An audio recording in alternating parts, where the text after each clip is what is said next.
اوزان اور شاعری کے دیگر اصول و قواعد چاروں شان چت نظر آتے ہیں۔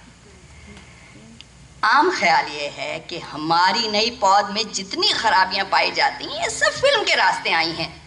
سینسر بورڈ میں علماء و صلحاء کو شامل کر کے دیکھ لیا گیا لیکن کچھ فائدہ نہیں ہوا، بلکہ ہمارے ایک بزرگ کا کہنا ہے کہ تبدیلیاں بنیادی ہونی چاہیے۔ ہم نے ان سے عرض کیا کہ ذرا وضاحت سے اور مثالیں دے کر واضح کیجئے۔ بولے کہاں کے رہنے والے ہو تم؟ ہم نے بتایا کہ ہمارا وطن مالوف لاہور ہے۔ بولے تو پھر یوں سمجھ لو کہ فلم کا ہیرو لاہور میں تمہارے علاقے کا مثالی نوجوان ہونا چاہیے، تہمت زیب تن کر کے، پمپ شو پہنے اور رومالی کاندھے پر ڈالے، مونچھوں کو موم لگاتا ہوا، تاؤ دیتا ہوا۔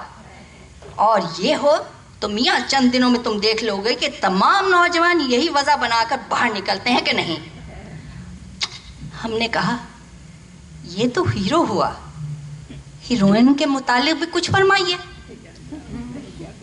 بولے بھائی ضرورت ہو تو ہیروئن کو لٹھے کا سیدھا سادہ سفید برقع پہنا کر فلم میں لایا جا سکتا ہے، اور میرے نزدیک تو چندہ ضرورت ہی نہیں ہے ہیروئن کی، فقط اس کے والدین کا ہونا کافی ہے۔ ہم نے ڈرتے ڈرتے عرض کی کہ پھر ہیرو عشق کس سے کرے گا اور کہانی کیسے آگے چلے گی؟ بولے ساری خرابی تو عشق و عاشقی کی ہے، یہ مخرب اخلاق باتیں فلم میں نہیں ہونی چاہیے۔ ہیرو کا سرپرست سیدھے جا کے ہیروئن کے والدین کے پاس جا کر کہے عزیزی محمد رمضان کو اپنی فرزندی میں قبول فرمائیے اور اپنی دختر نیک اختر کنیز فاطمہ سے اس کا نکاح کر دیجئے۔ اور یہ ضروری ہے کہ دیکھو ہیرو ہیروئن کے نام ٹیڈی نہیں بلکہ شریفوں کے ہونے چاہیے، اور لڑکی کے والدین زیادہ سے زیادہ یہی تو پوچھیں گے نا کہ برخوردار کرتا کیا ہے، سو ادھر سے جواب بالثواب ملے گا کہ گوال منڈی میں دودھ کی دکان ہے، خوب چلتی ہے، اس کے بعد نکاح کیا جائے گا اور پھر چھوارے بٹیں گے اور فلم ختم۔ ہم نے عرض کی کہ جناب یہ تو 5-7 منٹ کی کہانی ہو گئی، اس سے کیسے کام چلے گا؟ فرمایا عزیزم دیکھو وقت کی قدر کرنا سیکھو، آج کل لوگوں کا ایک ایک لمحہ قیمتی ہے، بیچ میں رقیب یا ظالم سماج کو لا کر شائقین کو ناحق 2-2.5 گھنٹے تک سینما ہال میں باندھے رکھنا کہاں کا انصاف ہے؟ ہم تو چپ ہو گئے، لیکن ان بزرگ نے اپنا سلسلہ تقریر جاری رکھا اور کہا دیکھو یاد رکھو ہمیں ایسے ہیرو مطلق نہیں چاہیے جو ٹھرا پی کر آوارہ ہوں کی ہانک لگاتے پھریں یا پھر بے سری آواز میں گھگیائیں، یارو مجھے تو معاف رکھو میں نشے میں ہوں۔ ہمارے ہیرو کو تو چھاتی ٹھونک کر الٹے ہاتھ سے بکرا بھلا کر یوں للکارنا چاہیے اوئے پرے ہٹ کے گل کر اسی لسی پیتی ہوئی ہے۔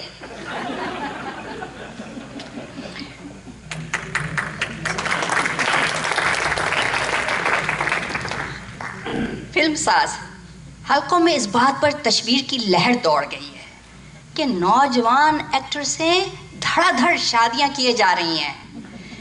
ہوتا یہ ہے کہ ڈائریکٹر صاحب زرے کثیر خرچ کر کے سیٹ کھڑا کرتے ہیں، اداکاروں کو مکالمے یاد کرواتے ہیں اور ایسپرو کی گولیاں بھی کھاتے ہیں، اما بعد ہیروئن کے گھر آدمی بھیجتے ہیں کہ شتابی سے تشریف لے آئیں۔ تھوڑی دیر میں آدمی جواب لاتا ہے کہ جی وہ تو ہاتھ پاؤں میں مہندی رچائے بیٹھی تھیں، ڈھولک بج رہی تھی، ان کی نانی صاحبہ نے یہ شادی کا کارڈ دیا ہے اور تاکید کی ہے کہ ڈائریکٹر صاحب اور پروڈیوسر صاحب مبارک موقع پر ضرور پہنچ جائیں اور بعد نکاح مسنونہ ماحضر تناول فرمائیں۔ ماحضر زیادہ بھاری تحفہ لانے کی ضرورت نہیں. ہاں اگر کیمرہ مین موجود ہو تو ان کو ہمراہ لا کر ایک فلم ضرور کھینچ لیں.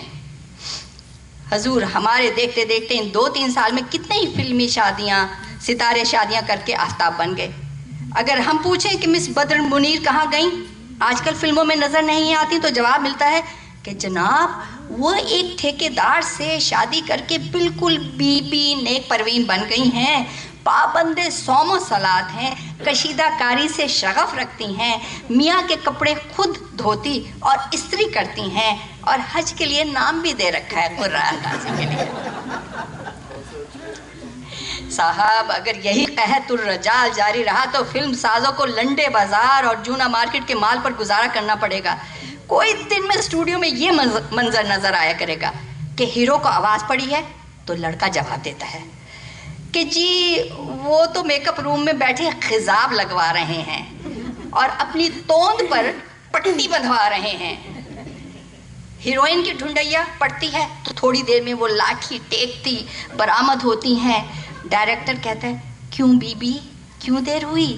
تو فرماتی ہیں بیٹا کیا کروں، بتیسی ٹھیک کرانے کے لیے دندان ساز کے پاس بھیج رکھی تھی، کم بخت ٹھیک کام نہیں کرتا، آئے دن کوئی خرابی ہو جاتی ہے. چند دن میں پتہ چلتا ہے کہ شکل سماعت کا عرضہ بھی ہو گیا ہے. اداکاروں کو ہدایت کرنی پڑتی ہے کہ ہیروئن سے خطاب کریں تو مکالمے ذرا زیادہ زور زور سے بولیں، اور گنج کی تو کوئی بات نہیں، وگ سے ڈھانپا جا سکتا ہے. آواز بہر صورت پلے بیک ہوتی ہے اور اس میں راشق انداز، اثر آنے کا اندیشہ نہیں. ولن کو آنے کو دیر ہوتی ہے تو پتہ چلتا ہے کہ جوڑوں کے درد میں پڑا ہے، سانس کی تکلیف بھی ہے. کیا کرے بیچارہ یک پیری وسط ہے. ہمارے ایک فلم ساز دوست نے تو اس صورتحال میں اپنے لیے ایک نئی راہ نکالی ہے جس میں بقول ان کے دین اور دنیا دونوں کی فلاح ہے. ہوا یہ کہ فلم کی کاغذی تیاریاں مکمل کرنے کے بعد جس میں چندہ دقت پیش نہیں آتی کیونکہ کہانی اور گانے تو ان کے اپنے تھے، انہوں نے ہیرو ہیروئن کے بھاؤ پوچھے تو ان کے قدموں تلے سے زمین نکل گئی.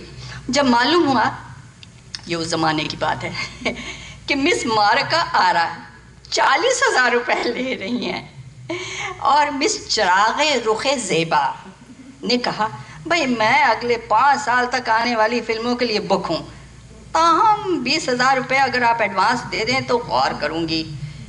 مشہور رقاصہ مس بی جمالوں نے عذر شرعی کیا، بھائی میں تو پردہ نشین ہو گئی ہوں، فلم کی بات 20واں جانے، ہم بہو بیٹیاں یہ کیا جانے. اور زبیہ بیگم اپنے بڑے لڑکے کی شادی کے انتظامات میں مصروف پائی گئیں. مس نانی کا نواسا بیمار. ہیرو میں جو میاں خرگوش کمار ہیں ان کا بھاؤ تو بہت تیز نکلا. سنا کہ فقط بونس واؤچر پر مل سکتے ہیں. ناچار ہمارے دوست نے فیصلہ کیا کہ وہ اپنی بیوی کو برقع پہنا کر ہیروئن بنائیں گے، اور اس کے لیے کہانی اور سینیریو میں کچھ ترمیم کرنی پڑی، جس کے لیے محلے کے جو خطیب تھے اور ان کا نام تھا مولوی عبدالولی آسی، ان سے خاصی مدد ملی، جو ایک شعلہ طراز ادیب ہیں اور مولوی فاضل کی سند رکھتے ہیں. ہم نے منظر نامہ بھی دیکھا ہے. نام فلم کا کیا ہے؟ حیا کی بیٹی. اگرچہ مولوی آسی صاحب مصر تھے کہ اس کا نام بنت مومن ہونا چاہیے، اور ساری فلم میں ہیروئن نہ برقع اٹھاتی ہے نہ کسی نامحرم سے کلام کرتی ہے، البتہ کبھی کبھی سر ضرور ہلا دیتی ہے. اور ہیرو کا کام تو ہمارے دوست خود کریں گے، اس میں کوئی امر مانے نہیں، کیونکہ حسن صورت تو ایک اضافی چیز ہے بھائی، اصل چیز تو حسن سیرت ہے جس سے یہ مالا مال ہیں. پھر کہانی میں عشق کے اجزاء یکسر خارج کر دیے گئے ہیں. سارا وقت ہیرو ہیروئن مسئلے مسائل پر گفتگو کرتے ہیں، اور ہر سین کا اختتام اذان کی روح پرور آواز سے ہوتا ہے، جسے سنتے ہی ہیرو اٹھ کر کہتا ہے اچھا تو محترمہ اب میں چلا نماز پڑھنے کو، پھر ملیں گے اگر خدا لایا۔ ہیروئن کی سہیلیاں اور سکھیاں بھی برقعوں میں ملبوس ہیں، اور ولن تک کے چہرے کی داڑھی پر اور آنکھوں میں سرمے کی تحریر ہے۔ گانے اس فلم میں نہیں ہیں، ہاں 2-3 جگہ قوالی ضرور ہے، اور ہمارے دوست کو امید ہے کہ یہ فلم متدین طبقوں میں بہت مقبول ہوگی۔ رسالہ فاران کراچی اور رسالہ تجلی دیوبند اور رسالہ ترجمان القرآن میں اس کا پے در پے اشتہار دیا جائے گا، اور مسجدوں کی دیواروں پر پوسٹر لگائے جائیں گے۔ شکریہ۔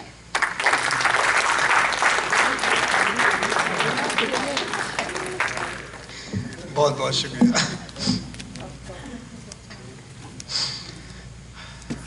خواتین حضرات، آگے بڑھتے ہیں۔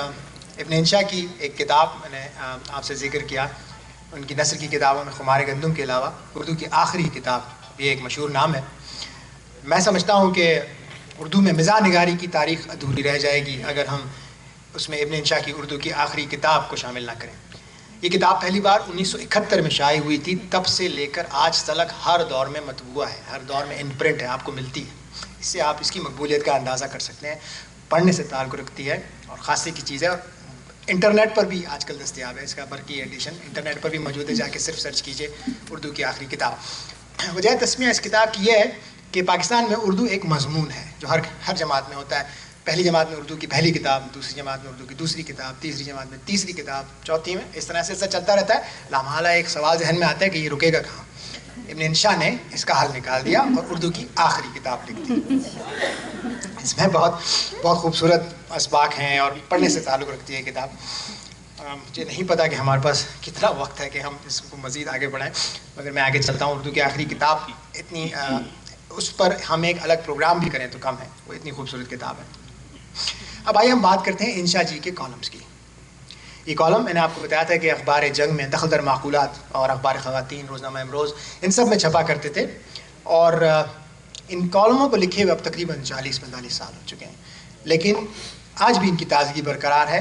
اور آج بھی جس طرح یہاں پہ مقامی ٹی وی دیکھنے والے حضرات جانتے ہیں، ایک بہت مشہور ٹی وی سیریل ہے سائنفیلڈ کے ریرن ابھی تک کسی نہ کسی چینل پہ آپ کو چلتے ہوئے ملیں گے، حالانکہ اس پروگرام کو ختم ہوئے بھی 15-16 سال ہو چکے ہیں۔ بالکل اسی طرح ابن انشا کے کالمز بھی آج تک رسالوں میں چھپتے ہیں، حالانکہ ابن انشا کو گزرے ہوئے بھی 40 سال سے زیادہ ہو چکے ہیں، لیکن یہ کالم آج تک اپنی تازگی برقرار رکھے ہوئے ہیں۔ تو اب میں چاہوں گا کہ ابن انشا کا ایک کالم بھی یہاں پہ ہو جائے، چھوٹا سا کالم، وہ سنانے کے لیے میں محترمہ صحاب حمدانی صاحبہ سے پھر درخواست گزار ہوں کہ تشریف لائیں اور پیش کریں۔ اس کالم کا نام ہے کیسنجر کی واپسی۔ ہنری کیسنجر میں اردو پڑھ رہی ہوں۔ ہمارے دوست مرزا جمیل الدین علی میں خدا نے کام کرنے کی قوت و صلاحیت بے پناہ رکھی ہے، اتنی کہ ایک آدھ مصروفیت یا فقط کار منصبی سے اس کا ازالہ نہیں ہو سکتا۔ ایک طرف وہ بینک کے اعلیٰ عہدیدار ہیں، دوسری طرف انجمن ترقی اردو کے اعزازی سیکٹری، ایک مدت تک یہ پاکستان رائٹرز گلڈ کے سیکٹری بھی رہے ہیں۔ ہاں، اردو کالج کے زمام کار بھی ان کے ہاتھ میں تھی، اور اس زمانے میں معلوم ہوا کہ انجمن باشندگان لوہاروں کے بھی وہ نائب صدر ہیں، ایک ہاؤسنگ سوسائٹی کے خازن بھی تھے۔ ان تمام اداروں کے معاملے ان کے پاس آتے تھے، ایک ہی میز پر آتے تھے، اور وہ باحسن وجوہ ان سے عہدہ برآ ہوتے تھے۔ لیکن بندہ بشر ہے بھائی۔ ایک بار ہم نے دیکھا کہ رائٹرز گلڈ کی فائل پر سفارش لکھی آئی ہے کہ 400 گز کے سارے پلاٹوں کی الاٹمنٹ منسوخ کر دی جائے۔ ہم حیران ہو رہے تھے کہ یہ کام کیسے کریں، کہ اتنے میں ہاؤسنگ سوسائٹی کا کارندہ فائل لے آیا، کہا صاحب آپ نے یہ کیا لکھ دیا ہے کہ اردو کے ادیبوں کی نگارشات کے ترجمے دوسرے ملکوں میں شائع کیے جائیں گے؟ تو آخر اس فائل کا نوٹ اس فائل پر اور اس فائل کا اس پر منتقل کیا گیا۔ ایک بار جناب نے انجمن کی فائل پر لکھ دیا تھا